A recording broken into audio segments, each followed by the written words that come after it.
You are now listening to Mighty Champions Action Figure Radio.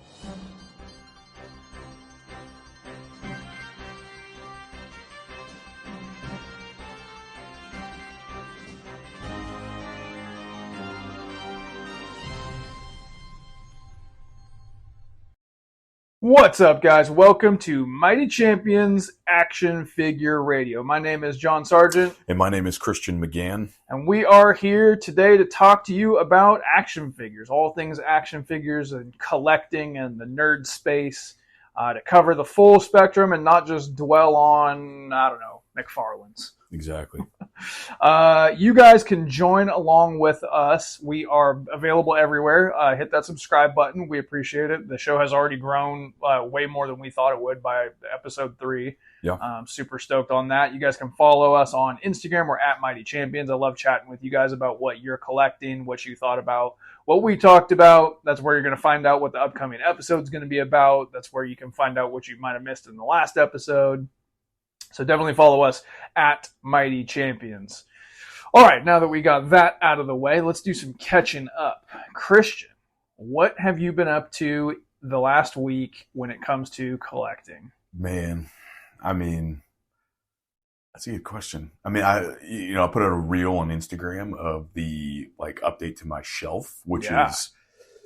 Walk me through that. Yeah, so obviously I've talked about before, and the Marvel Legends, the Toy Biz Marvel Legends, they is what I collect primarily for the Marvel line, and they come with comic books, and the comic books are as nostalgic for me as the figures are because it's just so cool. Like, what a cool idea!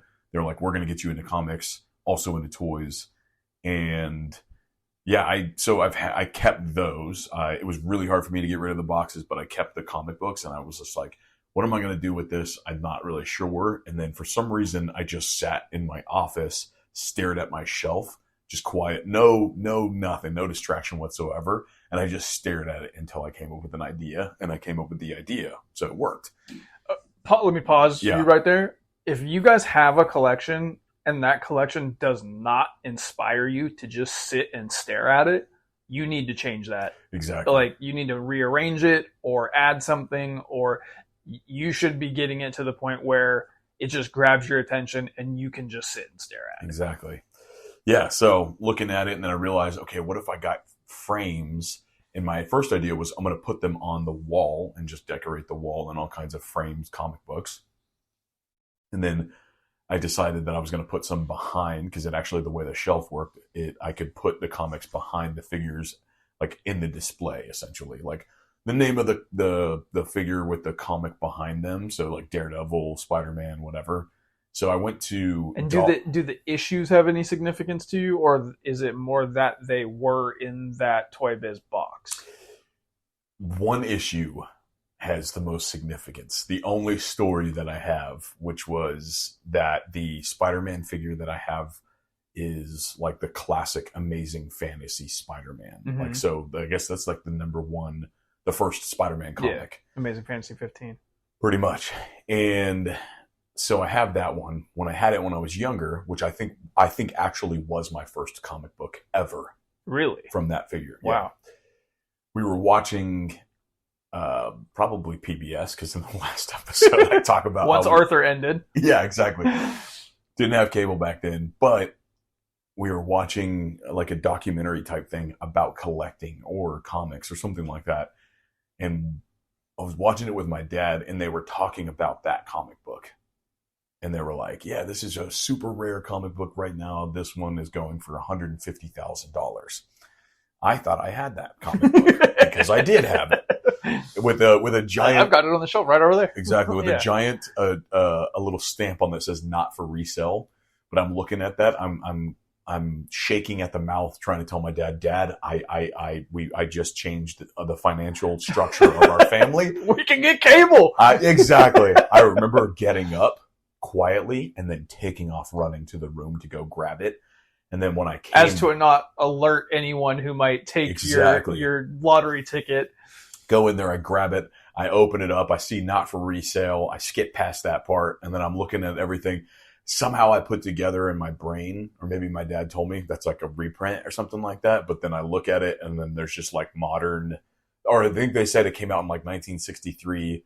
And then I'm looking at all like the ads in there and they're just like current ads. And I'm just like, oh, son of a gun. So anyway, that one in particular, but, yeah, I thought I changed everything at that point, but yeah, so I just been doing that, and honestly, it's really awesome. And yeah, if you guys are not following Christian or Mighty Champions, like he's been posting like videos of it. It looks incredible. It looks really good, dude. It's like coming together better than I expected, and I feel like I'm kind of like breaking through another wall of like, oh, holy crap, I might have more ideas to go with it, with just lighting and like the design of it. You're very much like a poser.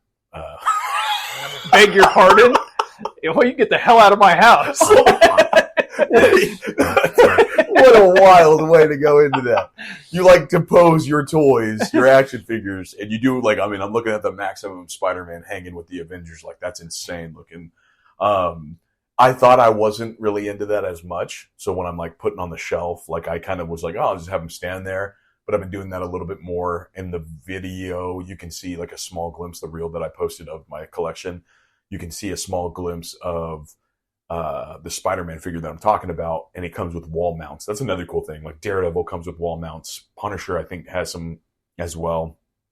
And then, yeah, so I decided, like, I was like, well, those are so cool. Like, I don't want them to go to waste. I don't want to put them in a box, put away. So I'm just going to stick them to the side. So they're like hanging off of them. And it came out really, really good. So that's pretty much what I've been up to. Nice. Yeah. I had a medium week this week. So firstly, you guys heard me talking all about my ambition with the NECA Predator line last week. I'm up to $200. Right when I take a drink, I don't want to spit it out all over the place. 3 of them have come through the door. So I did get the Jungle Hunter masked, the City Hunter unmasked, and the City Hunter invisible, or whatever you want to call it. Let me see them real quick. I'm going to look at them in real time. Yeah, so there's the Jungle Hunter. That one has a little bit of like wear on the card, so like be careful with because the card tends to come off the backing. These are all in really good shape. Yeah. And then there's the translucent City Hunter. And then here is the not translucent City Hunter. So what I've got now is a collection. And now that it is a collection, I can start getting them up on the wall, and I'll definitely share the pictures. I did put pictures of these as they came into the house up on Instagram also. I am just in love with this line now. It's more expensive than I think any retro line or any line that I've even endeavored to collect thus far. Some of them I would say these are worth what I paid for them. There's other ones that are just ludicrous. There's a accessory pack that's like an upside down skinned guy and some like skulls and spines. Yeah, I saw you post that picture. That looked insane. That goes for like $140 on eBay, and I'm like, come on now. Like, yeah, it's crazy. Come on now. There's a lot of stuff about it that is kind of overpriced, so I'm kind of waiting to see what that market sort of does. So I did get those through the door, but they haven't gone up onto the wall yet. They haven't like become a display. I'm curious though, like why they're so expensive right now, because there's not a shortage of Predator toys. I'm learning that they were big at the time and they kind of never went away, and that their popularity is the reason that the Ultimates became a thing and stayed a thing. Okay. So these people started and haven't gone away, and more people have jumped on. I was last to the party. Like people are like, how did you not know this? Okay. And I'm like, I wasn't collecting at the time. I just, I'm clueless that it even existed. So as we talked about last week, it blew my mind when I figured out that it was a thing. Yeah. That there were detailed Predator figures you can see in the package. Yeah. I was telling you a little bit in the interim, there are people online who are telling me, don't do it. They're warning me, don't dive into this. It's going to bankrupt you. You're going to be out on the street with a hobo sack pulling your pockets out and a moth is going to fly out. Yeah. Like there's people that are so deep into this, they're on the internet warning me against doing it. And I'm like, you don't know my life, man. I'm going to do whatever I want. But yeah, pretty wild community, I guess, if you want to call it that. So yeah, I got those through the door. And then the other thing... so on average, how much we talking? These are about $50 a piece when you include shipping. Okay. Yeah. One of them, I can't remember which. It might be the one that's on the way, which is the Clear Jungle Hunter. I actually sniped it, but the shipping was kind of high, so it still came out to about $50. You're like, I won the bid. Wait. And then you see the shipping. You're like, I lost the bid. I won this one because I bid on it instinctively sitting at a red light. Oh, my God. It was about to end, and I was sitting at a red light, and this is just how I roll. Amazing. I told you last time, I figure out what the rules of the game are, and then I just start blasting. Yeah, well, maybe that's why they are saying to be careful, because now I'm starting to agree with them. Yeah, maybe. I don't know. Maybe like Boner Dragon 69 on Reddit was right. I don't know. Yeah, exactly. I mean, it's cool, though, because it's like, you know, I think you posted the picture on the Instagram of just like the 2 million figures put together. Yeah. I think really, like, I could see those being expensive is really interesting to me. But I could see the Arnold ones being like... The Arnold ones start at about $100. Crazy. Yeah, so there's some of them where there's a little bit of a barrier where I'm like, I don't know. I'm not saying yes or no. I'm saying I don't know if I'm willing to pull the trigger on that. Yeah. But there's a part of me that's going, okay, if I get that Arnold and I put it next to this Predator, that I will sit and stare at that. You know what I mean? That's why, like, when I look at those, I'm like, all right, that's cool. They're in the box, whatever. For some reason, when I think about the Arnold figure, I'm like, dude, that feels like it should be opened. Well, so here's the thing. If you look behind you is my movie shelf, I might have to double up on one of them. I might need one for this movie shelf loose, and I might need one mint on card for the wall. But there's 5 or 6 Arnolds. Maybe one of them is loose and the other ones are on the wall, or maybe I only need 1 or 2 of them. I don't know. I don't know what's going on yet. The other thing I kind of did this week with my collection was I've got my WWF Hasbros that are up on the top of my wrestling shelf. And I took a riser that I was using for that and I donated it to my turtles and then swapped the turtle one to those. Not exactly newsworthy or hot stuff, but it does look way better, and no one has fallen over. Everybody's nice and stable, separated. It just looks a lot cleaner. And these turtles that have been just the bane of my existence since I got them are now not falling over when like somebody opens a door on the other side of the house. Yeah.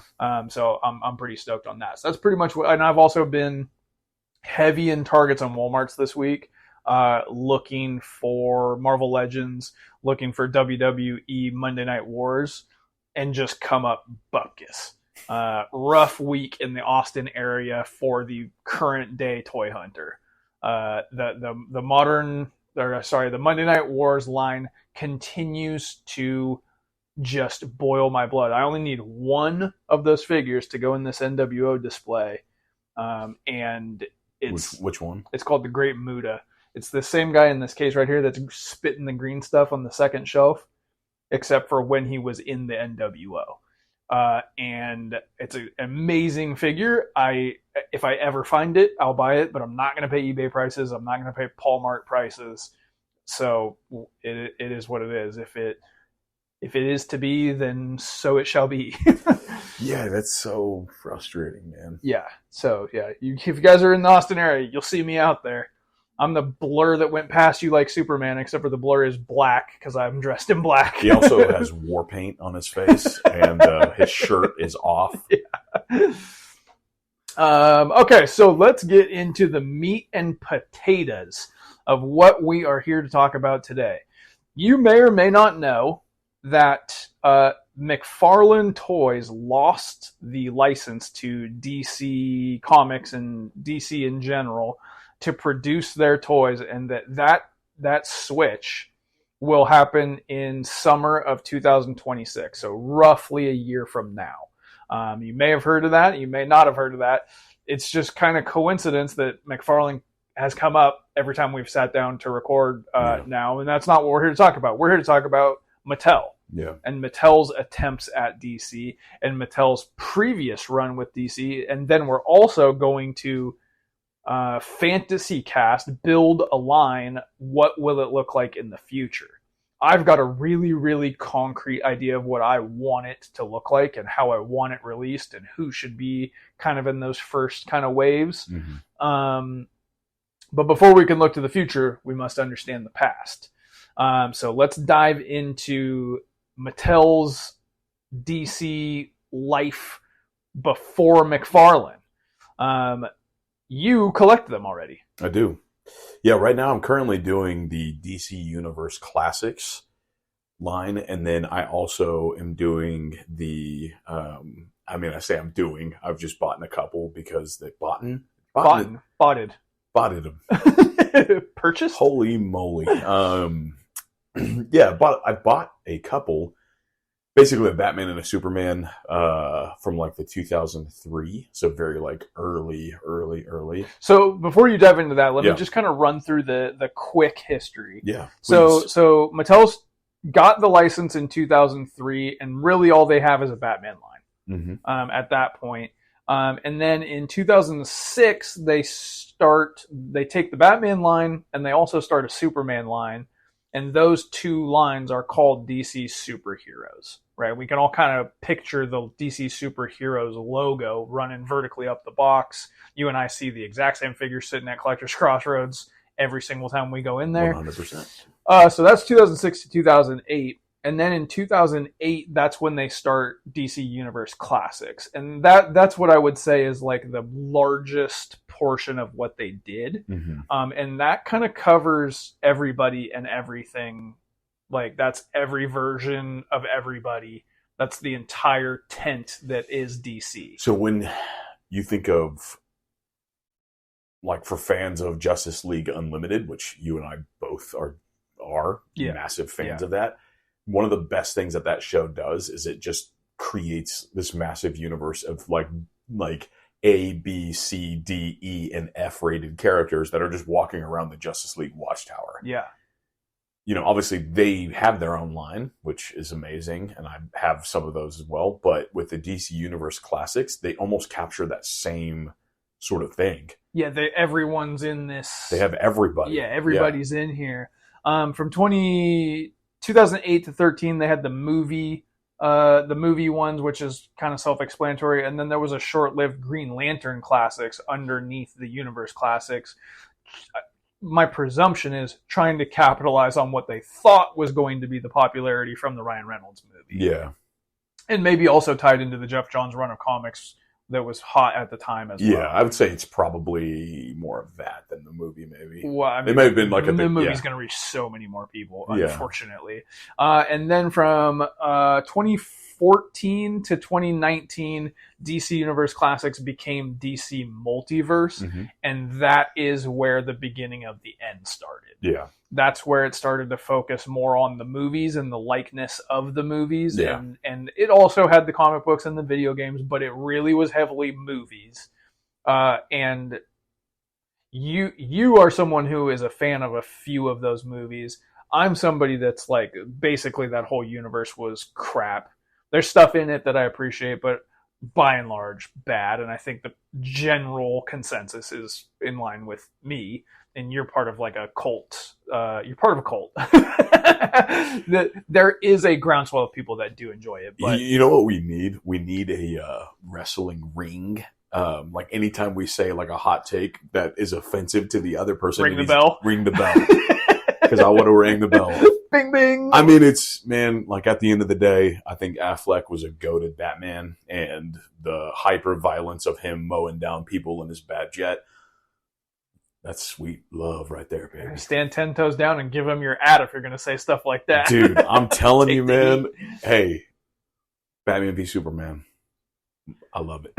I love it. And there it is. There it is. But I think that moving a line that was popular because of being kind of first through the door in the 6-inch scale leaning really, really heavily into comic books and cartoons and really, really colorful. Yeah. And that world and the DC Comics greater universe, like you're saying, the Justice League Unlimited of it all, shifting to regular kind of pale-faced people wearing brown costumes. So before, actually, like as like a side tangent, before the DC Multiverse, I believe it was DC Collectibles. And you can obviously, if you are interested, you can go look those up. Those were like really, really, really good quality figures. They all use sort of the same body type. So Superman and the Flash had the same body, which I know people would complain about, but they look really, really good. Like, are you talking about DC's Signature Collection? No, this is not Mattel. This would be like DC Collectibles. DC, like DC Direct. I believe it was DC Direct, and then Okay. it was called DC Collectibles. But they had a line before that, so they were really, really like great looking figures. Like the paint job, everything had a I don't know, just like the articulation was like the definition of an action figure. I had some Batman, I had some Superman. It was kind of right off the heels of Rebirth, which I think came out in 2017, if I'm not mistaken, or 2016. Somewhere in there, yeah.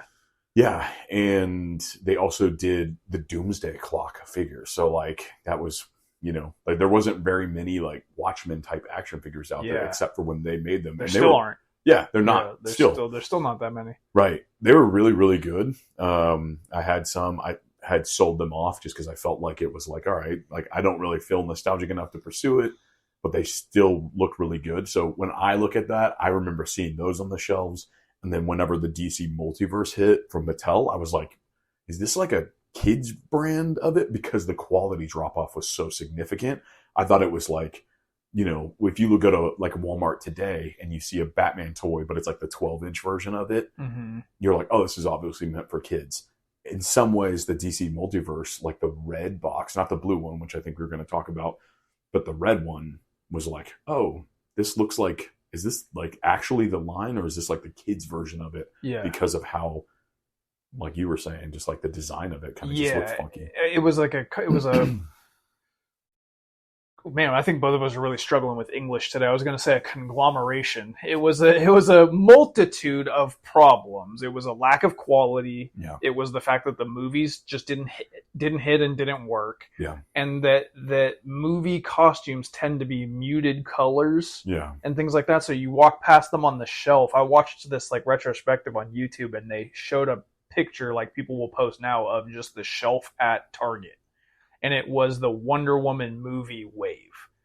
And they kind of posited, maybe nobody bought these because it's, quote, girls. Yeah. And maybe nobody bought them because look at it in comparison to these comic book Wonder Woman figures that are red and blue and yellow and stars and bright. And I was like, man, that's a really good point. They just look like turds in a red box. They don't look like fun. Yeah. You know what I mean? What little kid is going to care about? They're wearing grown-up clothes. They're not wearing costumes. I think some of it had to do with that as well. And then there was also the DC Signature Collection that was sort of a half-hearted attempt at bringing back the Universe Classics, and that was online only by subscription. Okay, so I didn't know that. Yeah. I've seen those in person. They have really, really good stuff. There's a Metron figure that it's like a big box. He's got the Mobius chair that he sits on or whatever. And it's like that, what is it called? DC Universe? DC Signature Collection. Yeah, the Signature Collection. Yeah, that stuff looks really good. But it seems like it was short-lived. It was that too little too late. Same thing that McFarlane's doing right this second. Like, now you're trying? Yeah. So were you dialed into these figures as they're hitting the shelves? I was buying the DC collectibles, and then just like not an avid hunter, but what I would do is I lived at the time next to a Walgreens, and there was like always figures in there. So I would go walk over there and look at them, and it was just the same ones every time. It was never anything good. It was like maybe Justice League from the movie, but it was like the Flash, and that Flash suit honestly sucks. Yeah. Right. And as a toy, that's not very good either. Right. So I never bought, well, I did buy one, the Ben Affleck Batman, but it was like a cheaper version of it. I really don't know how to explain it. I'll have to post a picture. Terrible articulation. Even just doing research, trying to figure out the history of this. And to be honest with you guys, while you're listening, what I just laid out is probably 3/4 of what actually... There are so many sublines and offshoots and 6-month lasting little, this is just Batman here for a minute, and we would be here all day if we really tried to go into it. It got so convoluted, which I think is another reason why it didn't... I wouldn't say it didn't last. It lasted a very long time. Yeah. It was a successful run. But the reason that it stopped is because distribution, quality issues, and what the hell are we even looking at now? What is a line? How can I collect something that I don't know what it's called or where to find it? Yeah. Keep in mind, though, right? And we've talked about this several times. This was pre-COVID. Yeah. And there's not a big community of adult collectors at the time. At least like it's not as big. Right. Because, I have seen people in previous... Sure, they're out there. They're out there. Yeah. But not in the abundance that it is now. Not like it is today. I wouldn't have been like, let's start a podcast about it. Yeah, for sure. Before then, because it would have been like us and like 3 other guys. At the time when I was buying stuff, I was shooting at the hip. Yeah. I'd be like, oh, this is sick. I'm just going to buy it. I didn't have rules or again, I didn't view myself as a collector. I just loved the toys. So, but in that time, I was just like, this just sucks. Like, I'm trying to like these. I'm trying to think these are cool, but they're not. I'm watching videos preparing for this, and I'm looking at people's collection. And I watched this one guy that's just got regular old shelves, just boards, just regular shelves, like 5 of them that go across an entire wall. And that wall is overflowing with DC figures. And he's kind of going section by section. This is the Green Lantern section. This is the Justice League section. This is the Wonder Woman section. It's kind of like title kind of based. Mm-hmm. And I'm looking at it going, this looks incredible. This looks so good. The amount of like color and some of the face scans and likeness and sculpts are amazing. Mm-hmm. The articulation on all of them is outdated and I think was maybe even sometimes bad even for its era. And I'm also going, how the hell did you do this? Because there's no way you were just walking into a store and buying these. And then he kind of goes on and he's like, oh yeah, like these are all aftermarket. Mm-hmm. So he's a billionaire. I don't know. Yeah. But I was like, oh, okay. Is this the Universe Classics or the Multiverse? All of it. Okay. Like basically just Mattel DC. Oh, okay. Like, wow. Like all, whatever he needed to to do the job. You look at them as a collection, they look amazing most of the time. There's some stuff in there that's like really, really bad, but you could say that about every toy line. And so what I came away with was, because I was not plugged into them at the time, I was heavily into DC comic books in this exact same time period. And as I was doing this research, I think I mentioned to you earlier this week, I was in the comic shop instead of the toy store during this time period. I was in the movie theater. I was watching the movies. I was heavily into DC, and I had kind of pushed Marvel a little bit to the side, except for the MCU movies, because the comic books were terrible at the time. I don't think I was really plugged into Marvel Legends, which weren't going to even come out for. They're just about starting. And no, they're alive and well at that time. Well, I mean the Hasbro. I mean, if that was like 2007. Yeah. When Hasbro took so, yeah, about the same time. Yeah. So, I was like, this is all essentially new to me-ish, because I've seen them I'm in a toy store, retro toy store, like at least once a week. So I've put eyes on the boxes. I've seen them. You and I had an experience in Dallas Vintage Toys, which kind of blew my mind, because I've heard nothing but negative things about DC Multiverse. Yeah. And I grabbed this box, which is blue. Yep. And I'm looking at a Tim Drake Robin, and I'm going, this is incredible. Why don't people like this line? I don't get it. Mm-hmm. I don't understand. And I grabbed another one. I forget who it was. It was the Dick Grayson Batman. Yeah, and I'm going, this looks amazing. The packaging looks good. And then doing my research, that was the last wave. And it was just the death of the line. Yeah. Looking back, I thought those were McFarlane. first. Okay. Because I was like, oh, McFarlane. I was like, I guess they just changed their boxes. Well, now looking at it, I'm like, it's really weird that McFarlane just kept calling them multiverse. Yeah. Like, I find that strange. That may have a little to do That's with... maybe why I thought it was the same, because they had multiverse in the name. Maybe they had to. I don't know. I don't get it. If I'm just putting myself in McFarlane Toys' position, I would be like, no, that failed. Yeah. Why would I keep doing that? And also, I'm thinking about it from 2025, where the word multiverse sends a shiver up my spine. Yeah. Because everything and all things are about frickin' multiverses now. Yeah. So this will be interesting for you. I have called the top 5 sought after Mattel DC figures today. The ones that people are after the most. In reverse order, number 5, Alfred Pennyworth is a multiverse figure from that last wave. Okay. Yeah, I know exactly which one you're talking about.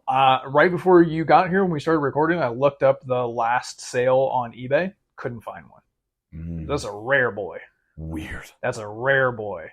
Number 4 is Beast Boy from the Killer Croc wave. Okay. Number 3 is... what is reverse Superman's name? Bizarro? Bizarro. Oh, this is Bizarro. I can't read my handwriting. Yeah, okay. This is Bizarro. Number 2 is Superboy Prime. Okay. That's a Universe Classic. Oof, yeah. And then number 1 is Lobo, which is a Universe Classic from 2008, so like an old school one. Most recent sale on that one, $312. Yikes. $312 for the Lobo. I was doing some shopping for some DC Universe Classics one time. Stumbled on a red tornado figure that was going for $25,000. What? Yeah, and I was reading into it. I think it was like a one of one. Something happened maybe along the way in like producing them or something like that. But I think it was like there was something about it that made it like one of one. Yeah, and it's probably still there for $25,000. Yeah, so you already collect these, or you're at least are you trying to acquire a DC Universe Classic collection, or are they just on the table when you're looking at DC stuff? No, I'm trying to go for the collection. Those specifically. Yeah, because to me, like they capture what it is I'm looking for. I have come away from this research with a really new appreciation for the way that they look. They're just comic accurate. Yeah, you know? Like the Killer Croc that I saw was like, whoa. Yep. And the Build-A figures are like Gorilla Grodd or Solomon Grundy. Yeah. And then those figures, it's like, God, that is so collect DC. And connect. Exactly. Yeah, I saw some stuff that kind of opened my eyes and made me go, this is a way better line than I thought it was, that ran for way longer than I thought that it did, that was way more successful than I've heard that it was. Yeah. I think it also has a little element of fans just never being happy with what they're given, and you really only hear the unhappy people, which gave me a bad taste in my mouth about its overall quality, because once I kind of have like gone through these videos and seen virtually every figure, I'm going, pretty great line. That lasted a really long time and has hundreds and hundreds of really dope figures. Yeah. I kind of don't get what the complaint is. I've never heard people complain. I've only ever heard that it's like people love that line. I think I'm only hearing about what it was like in the end. Okay. Or something. Right. I don't know. But like I really haven't interacted with that many people that are going, this is great, until I sought it out. Yeah. And I get it. Like, that being said, for me, I'm not going to collect them, and it's only because I found out they were great too late, and there's a brand new line coming out. Yeah, that makes sense for sure. So for me, I'm like, I can just get them at retail, know that I'm going to get them, pre-order what I want, figure out what my shelves are going to look like, that kind of stuff. But I think I'm going to be heavy into it. Like, heavy into it. I think I'm going to have to clear out a big space. Yeah, I mean, it is your literal contract.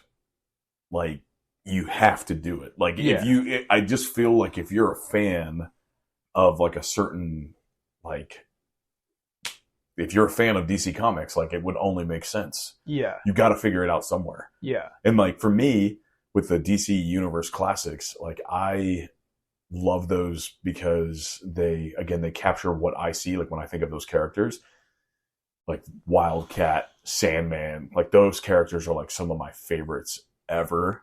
And the cool thing about it for me is that I don't need to buy them in box. I will if it's like cheap enough. If it's like $25, $30, I'll get it in box. A lot of them are expensive, like real expensive. Yeah. I found like a Batman Beyond, maybe in Houston a couple months ago, and I was like, oh my God, this is amazing. Look at the price, and I'm like, go ahead and put that back. But it's just like, but I found that loose before, you know? And like, I like that because I can just buy loose. That way, because there's so many characters, there's almost more than like the Marvel side of things with like Toy Biz, Marvel Legends, like there was a cap. Like that line ended, so those figures, they stopped. The two things that I saw the most people saying when I was doing research, one was, I think I told you this earlier this week, people saying this is what got me into the idea of collecting 6-inch figures, which is the basis of why we're sitting here talking, right? So the DC Universe Classics had a lot to do with creating the hobby for grown folks. Yeah. The other thing that I saw people say was for going backwards to get them, there's an end. You have a checklist. It's an enormous checklist. Yeah, it's huge. But you know what's going to be there, and you can decide what you want, and you can start crossing them off. Exactly. And I'm like, that is fun because they are a retro collection that doesn't it almost doesn't feel like a retro collection. A little bit. Yeah. But man, you think about 2008, that was a long time ago. Doesn't feel like that long ago. So that's why I want to talk about what's going to happen in the future with Mattel and the technology that has changed and the articulation and all that kind of stuff. So we are going to dive into what we're going to call build a line and talk about how we think they should release those and what we want it to look like. But before we do that, let's talk about the news that's fit to print. So let's get into the wrestling space real quick. There was actually a ton of wrestling stuff that dropped today, actually. They have revealed the new Ultimates line, which is going to be 3 figures this time. The Ultimates started off as the WWE Mattel Ultimate started as 2 figures. Every time they did it. Then it's now sometimes 3 and sometimes 4, which for 30, they were 30, now they're like 35. Okay. They're getting a little annoying. Yeah. And I've seen a lot of people who were like completists that have stopped being completists. But the wave that's coming up is CM Punk in his kind of Bret Hart inspired gear. I want to say this is maybe Royal Rumble, somewhere right around the time where he just came back. So you got a CM Punk that's got 4 sets of hands, 2 heads in his sweatshirt with his current merch. You've got a Bayley that's coming out in her blue gear with the Women's Championship. And then you've got everybody's favorite Logan Paul. Oh, God. Yeah. Coming out. So that's neato. They also showed off some pictures of the Coliseum collection wave that has got the Ultimate Warrior and the Honky Tonk Man, and this looks killer. These are Ultimates as well, but they're kind of a separate deal. They're an homage to the LJN figures, and those were such old technology, just a big rubber guy painted, and these are articulated Ultimates meant to look like that version of that character, and they come on a card that looks like that card. So it's like the retro wave Marvel, like updating things kind of thing. So there's the Ultimate Warrior in orange with the t-shirt. It actually looks right out of the WWF catalog. And then there's the Honky Tonk Man with his guitar and his jumpsuit. These both look absolutely amazing. I don't know if I'm going to grab this or not. I do need a Honky Tonk Man. He's on my list. I don't need an Ultimate Warrior because I have my Ultimate Warrior. But I do. He might be one of those guys where I just can't resist not every version, but multiple versions, even if it kind of breaks my one and done rule. So definitely go over to Mattel Creations and check those out. And then they also showed off today new images of Elite Series 120. We talked about Elite Series 119 last week. And they're already showing off 120. That's going to have a John Cena in maroon, a Cody Rhodes wearing a suit in brown with the old school title that he was showing off from his dad, and then a chase of that figure where he's wearing a pink suit, a Roman Reigns that looks like every dang Roman Reigns figure ever released, an LA Knight, I don't remember the guy's name, the guy from the Wyatt Six, the one that nobody cares about, and then Joe Gacy, and then a Lola Vice. So that is Series 120 there. They also showed off this week. That pretty much does it for wrestling, but some other stuff that kind of caught my eye was from McFarlane, this Frozen Robin. Did you see this? I did see that. It's funny to me, we're talking about the death days of a toy line. Yeah. How many frozen blue translucent hologram figures has there been from McFarlane? This is the one time where you could go, that actually happened. Oh, you get frozen in the movie? Yeah. Okay. Yeah, like Jokerized. This is the dying days. This is the first time you can go, oh yeah, I remember that. Yeah. That actually took place. They were like, hey, that actually is a good idea. We should have done that. Yeah. And then this is maybe not so interesting to you, but it's really interesting to me. Who makes these? Jax Pacific. They're actually putting out a second line of the Streets of Rage and Altered Beast figures. These are like really inexpensive, and I adore those games. Like we talked about them. Dude, they look good and they're cheap. Yeah. I saw that they were super cheap. And I didn't get the first wave because I wasn't confident there was going to be a second wave. Okay. And I'm like, okay, now it's a thing. Yeah. Now I need the wolf and the Axel from the first wave because there's going to be, so they announced Rue and the Were Dragon, which is level 2 of Altered Beast. These are two of my all-time favorite video games. Now, we have a common friend who I got addicted to this game, and he's trying to like speed run it. So that's really exciting to me. That gives me a reason when I'm in Walmart and I come up empty-handed on everything else to be like, let me grab one of these. They might actually still be in the store. I'm going to go look. Yeah. There's another collection I just started. Yeah. You heard it here first. And then the other thing is from Jax Pacific, the last thing, the Simpsons line, which I started and then returned it because I realized in short order, this is going to be immense. Yeah. And I just am not, I adore the Simpsons. I just couldn't. I saw the future and I went, I don't need 400 Simpsons figures. But today they just announced Troy McClure, Grandpa Simpson, Edna Krabappel, and Hockey Bart. Those are all coming up pretty soon. So if you are doing the Simpsons, which if you are, I want to see people's collections. Yeah. When this gets like, I want to say this is maybe the 5th wave that's about to hit. This one I'm talking about right now. When they get into 9, 10, 12, 20, people's collection are going to be crazy. Yeah. Because they're doing houses and cars and like all that kind of stuff, which I think it's awesome. Yeah. I just don't need in addition to all of this stuff. Exactly. But I do think it's really cool. Did you have any news that you wanted to touch on? I think you checked all the boxes of like anything that I saw. I mean, I saw that the Juggernaut went up for pre-order. So did Captain America and Venom. Okay, yeah. So from Marvel lately, the news has just been news that already happened and what's going up for pre-order. Yeah. So if you guys are thinking that we're not a very Marvel Legends heavy show, actually, okay, so just wait. Yeah, I mean, it's weird though, because again, this is going to tie into, we're going to have some probably bell ringing moments while we talk about the build a line. But the Juggernaut, it's like, okay, man, that figure is so $67. Okay. I've seen it also, though, for $40. I saw, maybe that was not true.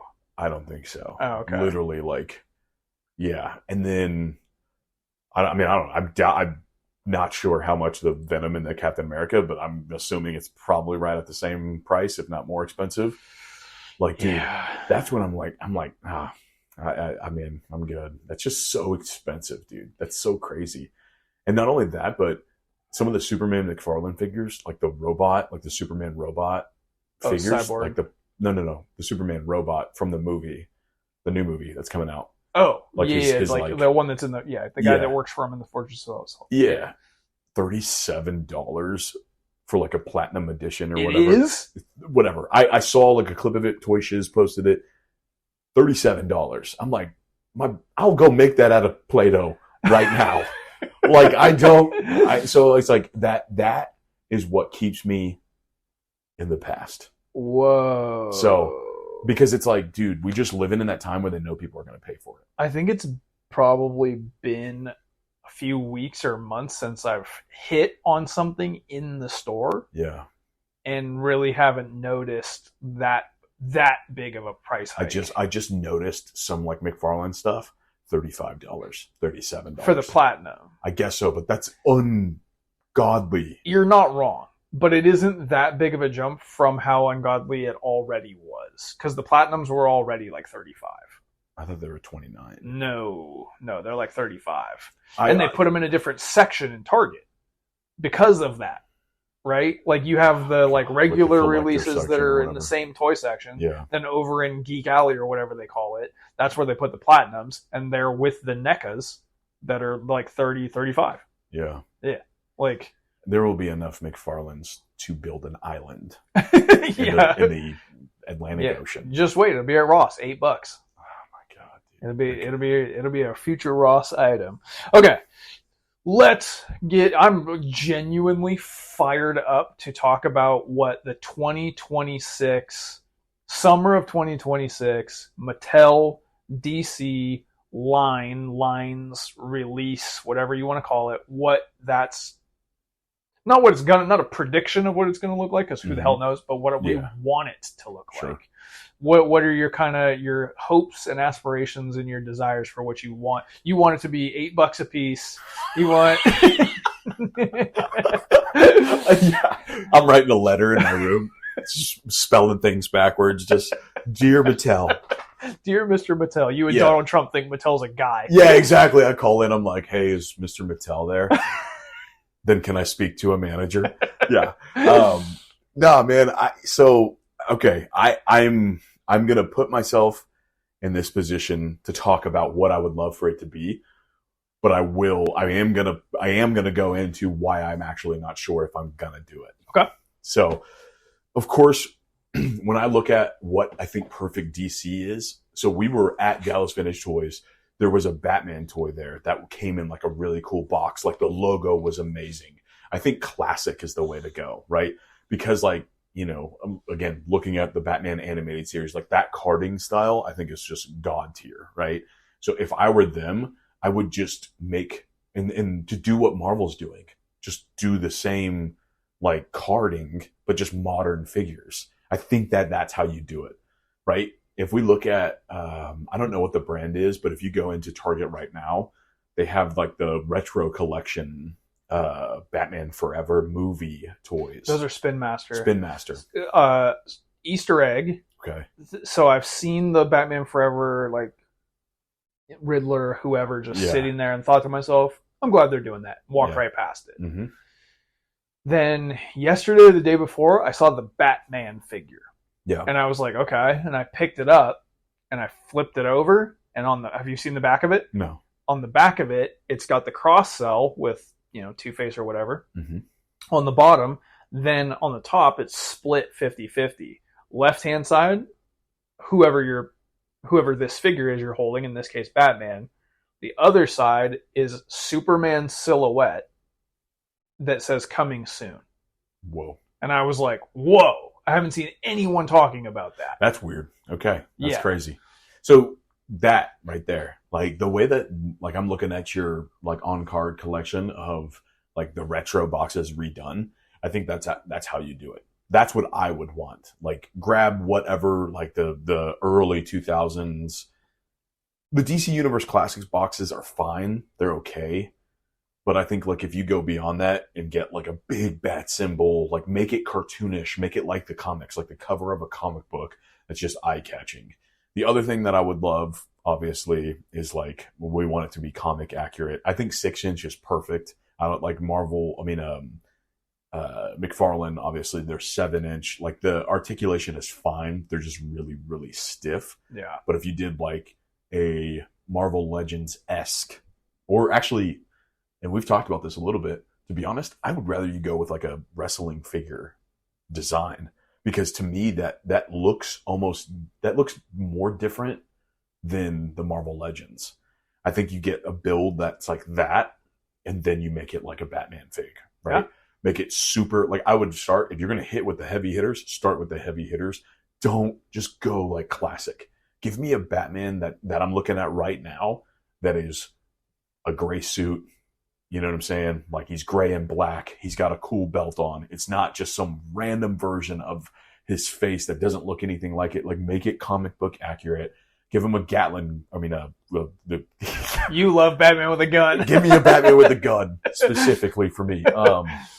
But yeah, the grappling hook. Yeah. You know, like that's his stuff, right? He comes with the grappling hook. He comes with batarangs, whatever. Like I'm cool with that. And then just make him look normal. That's like a normal Batman figure. Like he's right off the page.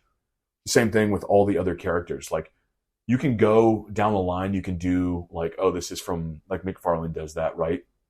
It's like they're like in their mind, that's how they print money, is because they're like a Jokerized version of it because it happened one time or whatever. And it's like that stuff right there. Again, it's just like, okay, we get it. You printed too many and you're all in there like with your tie like completely undone, and the guy's just scratching his head and be like, what if we do Joker? There's a guy in the corner with the green visor on, pulling on the calculator thing, and he pulls the piece of paper up that says 0 on it, and he's like, oh, we got to recoup money off of this. Yeah, exactly. You can feel it on the shelf. I think it's like, be smarter about it. You know, like the way that people are complaining, right? This is TV, but like about Marvel TV shows, Star Wars TV shows, they're just pumping them out, right?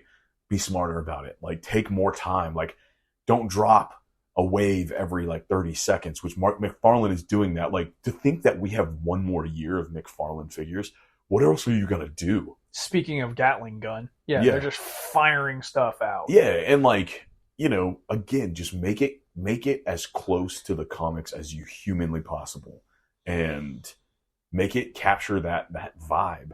You know, if you do like other versions of the character, then make it look like that. Don't just be like, this is just a repaint and we gave him longer ears, but it's the same Batman as the other one, except it's just a different color and you swapped out the torso or whatever. Right. It's like that stuff, man. And I remember they would post like McFarlane posts silhouettes of like coming soon, and everybody's like, oh, what is it? And then it's just like, it's just a black suit version of the one that we already have. And then you're like, oh, well, I don't need that because I already have that exact head model. They've been disappointment merchants. Yeah, exactly. Like disappointment merchants, because it's just close enough to make you think maybe you're in.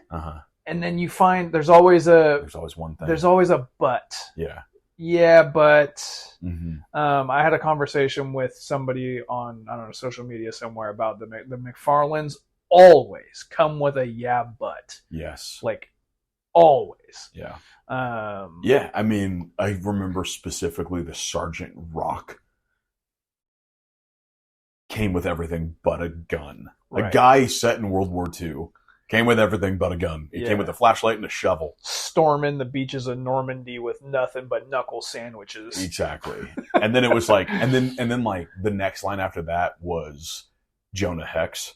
And then they just used Sergeant Rock's face for Jonah Hex. They just gave him the little like cheek disfigurement. And I'm like, all right, man, like you just reinstated me not buying your toys. Yeah. So, I mean, so that's where I'm at. I think you probably, I mean, we've talked about this. I think people who have made custom figures of like what would be really, really cool, like a detective Batman, like, or, you know, like a Commissioner Gordon, like a line that has like the epitome of each character.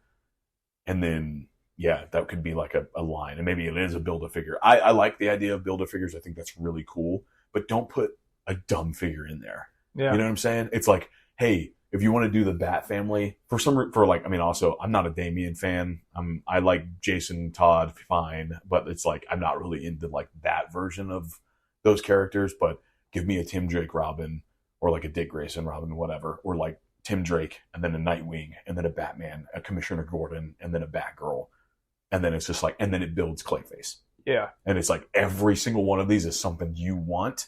It's not just like, crap, I gotta buy freaking like, you know, I don't know, give me some whatever dumb character that nobody wants, but they're just making you buy it anyway because it has the head. Yeah. You know? But that's mine. I feel we probably have like a little bit more. No, I feel like you're in a good place. I think we have a lot of overlap, honestly. Yeah. I think because I'm just an outrageous nerd, I've gotten it down to kind of the finest detail. Cool. So here's where I'm at. We've got Mattel. Mattel makes the WWE figures. Mattel has the infrastructure for the release, for the bucks of the body, right? Mm-hmm. For the distribution. They've got the technology that they previously did not have. Mm-hmm. In my point of view, wherever their shortcomings were with DC in 2019, they have remedied and adjusted and improved and turned into positives with the wrestling figures. There's not better figures. Like G.I. Joe Classified, you could argue are as good, but with G.I. Joe Classified, they don't have to pay Roman Reigns and the WWE. Right. Hasbro owns that line. They can put more money into it. Mm-hmm. So when you do have to pay a licensing fee, it's not going to get any better than it does with the Mattel WWE figures. It's just not. So I'm looking to that as far as technology and articulation and the face sculpts and scans, the molding, the likenesses. I need it on par with that. I'm also looking to the past for naming. I love DC superheroes as a name. I love DC Universe Classics as a name. Just people liked those. Yeah. Do that. Don't call it multiverse. Yeah. Because now the word, like I said, the word multiverse is annoying in general. The word multiverse now suggests McFarlane, which has been pretty poor. And it also suggests, even if someone even is aware, going even further back, to their own failings. Mm-hmm. So just get rid of multiverse. That actually is pretty interesting because, James Gunn is like, hey, we're going to be in charge of video games. We're going to be in charge of like kind of what's happening in the comics and in the movies. So I'm curious if like that's going to take place with the figures. So maybe because it's DCU. Is what they call he has been using the term Elseworld a lot. I love that. Which I'm like, great. It means the same thing. I love Elseworlds. So it does mean the same thing. It means the same thing to those who understand, but it isn't a word that has become annoying. Yeah, exactly. Like zombies in 2009. Like enough with the multiverse. Yeah. So get rid of the word multiverse. So here's how I have laid it out. I have 3 lines, right, that are going to happen simultaneously because that's what they do. And I also want to do some copying of Marvel Legends just like you do.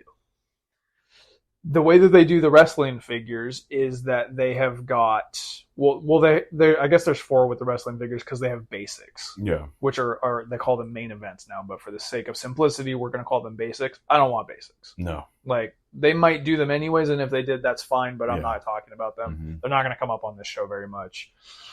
Then they've got the elite style body. So that's this Stone Cold Steve Austin that I'm handing you right now. That's an elite style body. That's the main line. That's the main body style. That's the biggest piece of the pie chart of what it is that they make and what they create. In that elite body style, they have got the Monday Night Wars line, the main elite line that's up to series 100 and whatever I said. Hold on.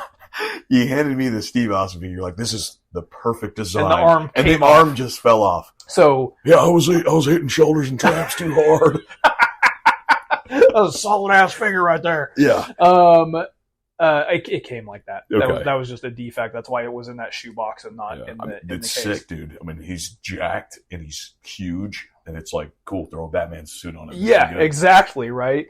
So inside the Elite body, there's the Legends that goes to Target. Okay. There's the Monday Night Wars that goes to Walmart. Mm-hmm. Then there's the main line that goes everywhere. Okay. Right. So there's the Elite body style, but 3 lines. Okay. For that.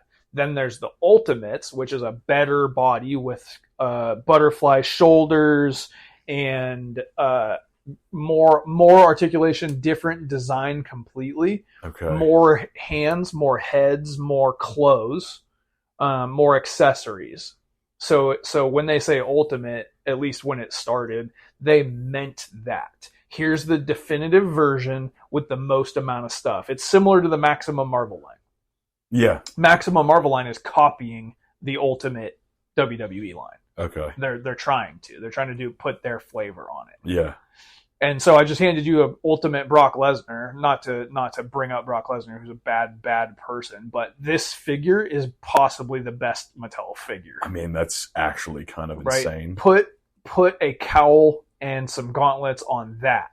Yeah. His calves are insanely huge. That's so wild. Yeah. I'm giving you these for reference. I'm also trying to turn you into a wrestling fan. That's okay, so here's what I've got. The title is DC Superheroes. Okay, for this line. It is the Elite body style. Okay. But the line is just a Batman line and a Superman line. Okay. Because here's the other issue that they had previously is that they overloaded people with Batman in the main line. Mm-hmm. Not everybody's a massive Batman fan. And some people want a John Stewart Green Lantern, and they've got to wait on it because there's another Batman. So you take Batman and Superman, you give them their own lines. Okay. That are constant, right? So wave 1 of Superman, classic. Mind's Eye. Comic book, like Silver Age. Perfect. Right? Lois Lane, an original design. I want them to do original designs. Mattel invented this particular version of this character to be a toy. Okay. Brainiac from the Injustice game. Okay. And then Bizarro from Super Friends. The carding, like you said, is just, it looks like the comic book. It's the Superman brand. Yeah. Close your eyes and think of a Superman lunchbox. That's what the carding looks like. Okay.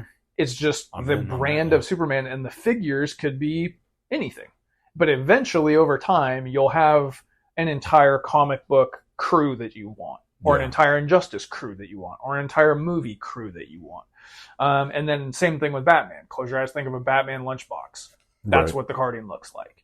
And you get modern day Batman comic books, Tim Drake 90s Robin. God tier. Classic or maybe 60s Two-Face, and then an original Oracle. Okay. So you're just pulling, you're like, okay, we're going to just grab these different versions of these characters, but put them in a line rather than being like a wave. A wave. Okay. So a wave could cover anything. Okay. Because you don't want to just hammer one thing all of the time. Okay. But eventually, just like Marvel Legends does. Yeah. That's where I'm stealing from Marvel Legends. You're going to get a movie, a video game, a comic book, a cartoon, and a retro all in the same wave. Okay. And then the next wave will be a different combination. So whatever you're into, if you wait long enough and you're tied into this hard enough, you'll put together an entire team of Jim Lee 90s X-Men like I have here. They didn't all come out together. Right. There's not a line of those. Yeah. Right? Mm-hmm. Same idea. So you take Batman and Superman, you separate them into their own things so that they can be constant and popular and supported, and they're not bogging down the main line, which is called DC Universe Classics, because that's a sick name with recognition, sounds good, and that is everything and everyone else. Okay. And then each wave is themed. So just off the top of my head, first wave, Justice League. Okay. Right? But again, you mix up the source. So Wonder Woman, an original design, Aquaman from Justice League Unlimited cartoon, Starro Spawn Soldiers, because you got, Army Builder kind of vibe in there. Flash from the Paradox cartoon movie. And then we'll throw in Jon Stewart, an original design. So that's kind of McFarlane-ish. Because that's kind of what they do. But their waves are not, and I'm talking about using a card and a blister so that the way that Marvel Legends does, so that it looks like a wave together. Yeah. Right? Yeah. It feels and seems and is sold as a wave. So, okay, I actually like the idea of this, but I'm also like on the other end where I'm like, but if you just dropped the Justice League, but like where they're just like, hey, this is the Justice League right here.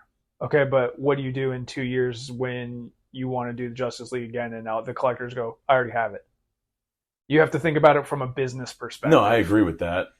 Because if you just drop the perfect Batman, Superman, Wonder Woman, Flash, Aquaman, and Cyborg day one, well, I'm done. I don't need to do this anymore. Yeah. You know what I mean? You've got to drag people along. It's an unfortunate part of the business.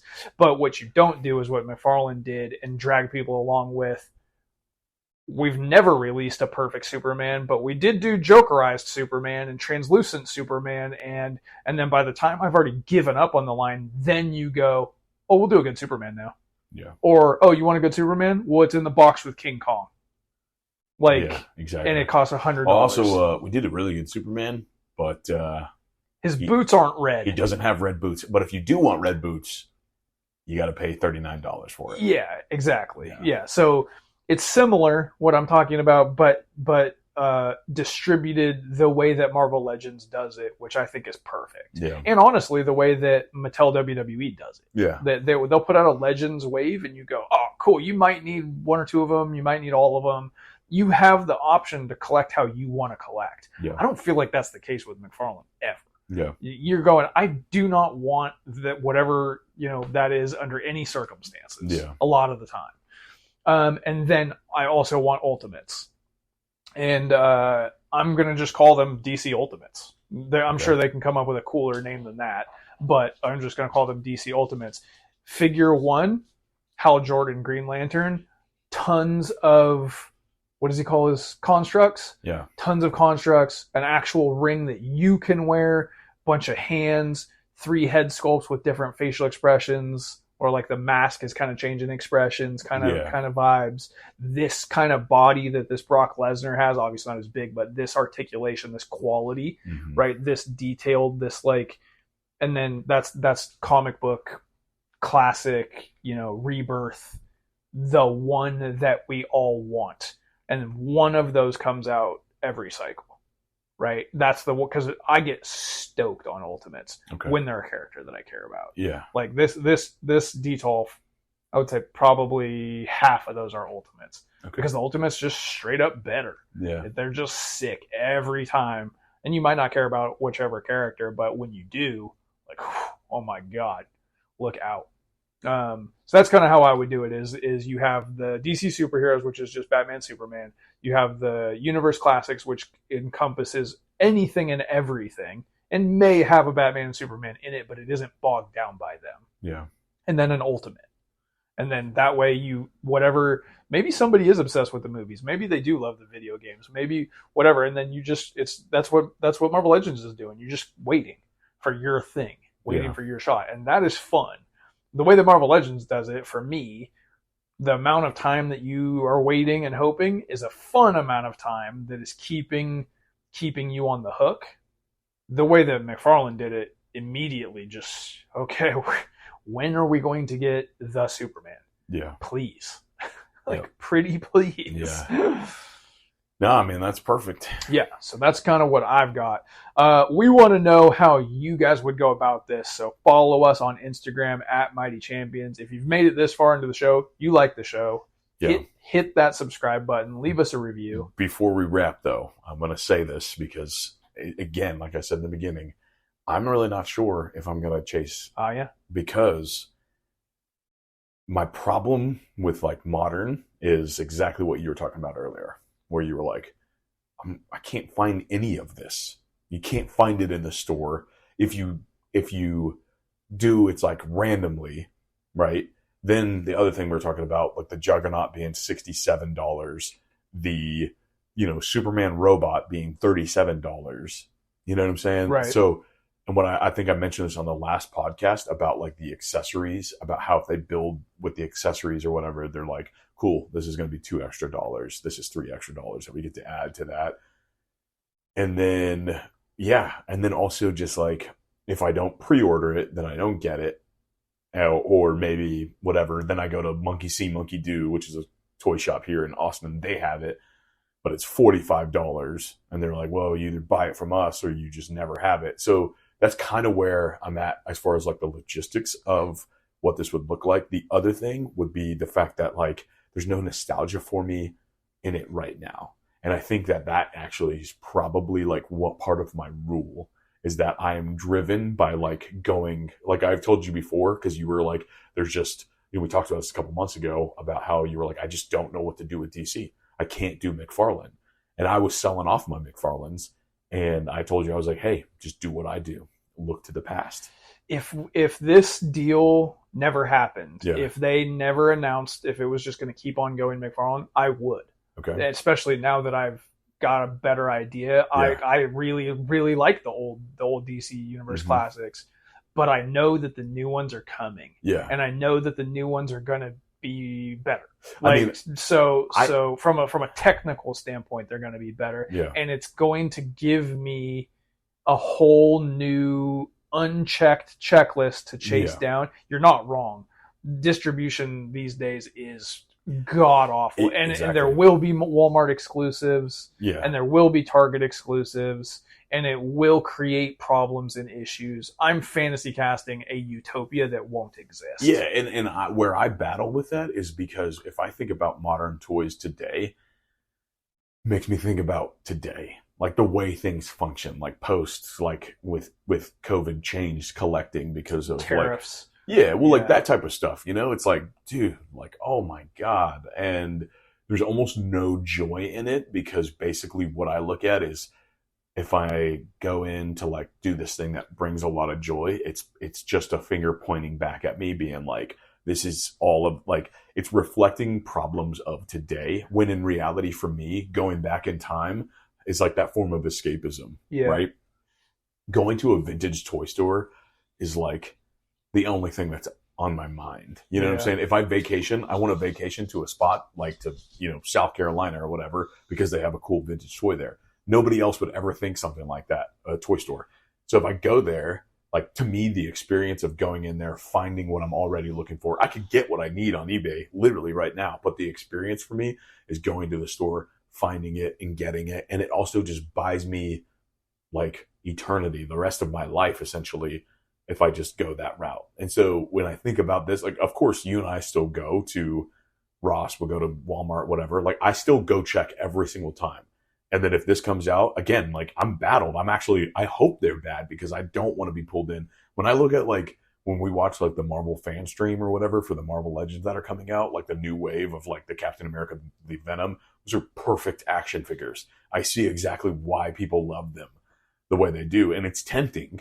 But then I'm like, but I'm not done yet, Yeah. And so that's kind of where I'm at with this, is that I'm just like, I'm like really open to see what it's like. I probably will buy it. I probably will open it. I probably will think it's amazing, but I don't know if it's going to hold the same effect that it would if it was something that was vintage, that was more meaningful for me. You know what I'm saying? So it's like we tell people in the fitness space to choose your hard, right? Yeah, you can choose the hard of being out of shape and like in pain, or you can choose the hard of skipping that meal and hitting your workouts. Right. This is very similar. Let's say you're chasing a 2008 DC Universe Classics Green Lantern. Yep. And I'm chasing a 2026 DC Universe Ultimate Classics Green Lantern. I think we have the same odds of finding it. Yeah. But mine's going to cost $27 when I find it, and yours might cost $50 when you find it. But the inverse is also true, that if we're both looking for a Batman, you can find one for $8. Yeah. And I might have to wait on one. So there's my point is, there's pros and cons to both approaches, that you just have to choose you being the collective, general collector, Yeah. choose your approach, what makes you the happiest, what makes you, how do you hunt, how does the hunting make you happy or sad? Yeah, exactly. If it ends up like being the Monday Night Wars, I don't want to participate in that because Right. it has not been a good time. Yeah. But I do think that's a little bit of an aberration because there really has never been a toy line at least in the wrestling space that has been this hard to track down. And the other the other wrestling stuff, when it goes to Target so fast and in such abundance that it sometimes is on sale on launch day because they're like, oh my God, we have so many of these. Like they start them off on sale, and that's Mattel. Yeah. Right. So it stands to reason we would have a similar experience where there will be some that are impossible and others that are in such abundance that you shouldn't try to get it on launch day because it's going to be on sale next week. Yeah. Well, I think it's also funny because it's like, because I've chosen that path, you'll hear in the coming weeks and episodes that when we talk like weekly purchases, it'll likely be you. And I'll be like, I didn't buy anything because, again, I try to just buy in person whenever I see it. Yeah. Thankfully, we've been hitting back to back like toy fair type thing. This weekend, we're going to Retromania. Yeah. Looking forward to that. Yeah. And so it's like those things are really good. But it's like if I don't go to a toy store or anything like that in the next 2 months, like I don't know if I'll have any purchases. Before we get out of here, what's on your radar for Retromania? My girlfriend's birthday, so I feel like the majority of my wallet is going to her. But just hand it over. Yeah, I know. So I think that continuation of Marvel Legends, Toy Biz. So if I find any of those, to be honest, I'm actually like thinking DC in my brain with the DC Universe Classics, hoping to find some loose. Okay. I think that's kind of where I'm at. I think if I can find some loose stuff and then maybe some Power Rangers, because based off the Power Rangers episode we had last week, that kind of put me in that space to where it's like, it's time to pull the trigger. It's time to go. Yeah. They're also just insanely cheap. Like I found one, I got like an update on eBay that I almost pulled the trigger on yesterday. It's like $13 in box for like $8 shipping or something like that. And it's like the box is slightly dented, but I'm like, oh, it's just so good. You're gonna tear it open anyway. That's what I'm saying. So yeah, that's what I'm after. What about you? I'm gonna keep on searching for these Predators. I think going to these live events is how I'm gonna get them cheaper if I see them. Because now that I'm on, that's what I was gonna ask earlier. Yeah, if you see one of these, you probably could get it cheaper. Yeah, but it's got to be mint. Oh, that's the hard part because you will find stuff at a show, but it's probably not mint. Okay. But who knows, right? Always on the lookout for Marvel Legends, but my checklist is really short. Yeah. Always on the lookout for WWE, AEW wrestling figures. My checklist is really short. The WWF Hasbros, which I really haven't gotten a new one in a long time, that feels like the sort of place where I'm going to find that. Yes. And then my movie shelf, there's so much outstanding on my movie shelf. Yeah. Which is, I don't really have the very specifics of what line or what. I'm letting that speak to me. Yeah. Oh, this Ghostbusters is cool. They also have video games there, which is something. Yeah, and my video game checklist is immense. Yeah. I think where I'll probably hit, just based on what I've seen, and honestly, virtually no information on their social media, on their website, virtually none. So I'm not there to get autographs. So, well, I guess I'm just going to let it come to me. But I think the WWF Hasbro is where I have the highest chance of success. Probably. And we'll definitely fill you guys in on the next episode of how this goes at Retromania here in Texas. And if you're going, hit us up. Yeah, for sure. I guess you won't hear this until we've already been there, but it was good to see you. Yeah. Yeah, good to see you. Exactly. All right, guys, thank you very much for listening. Hit that follow button or subscribe or whatever it is. Follow us on Instagram at Mighty Champions. We would love to hear from you. We appreciate you listening, and we will catch you guys next time. Peace.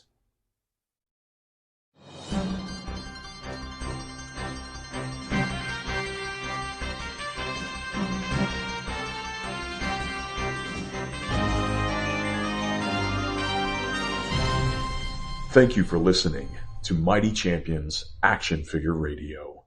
Built for the hunt, born for the shelf. The battle never ends.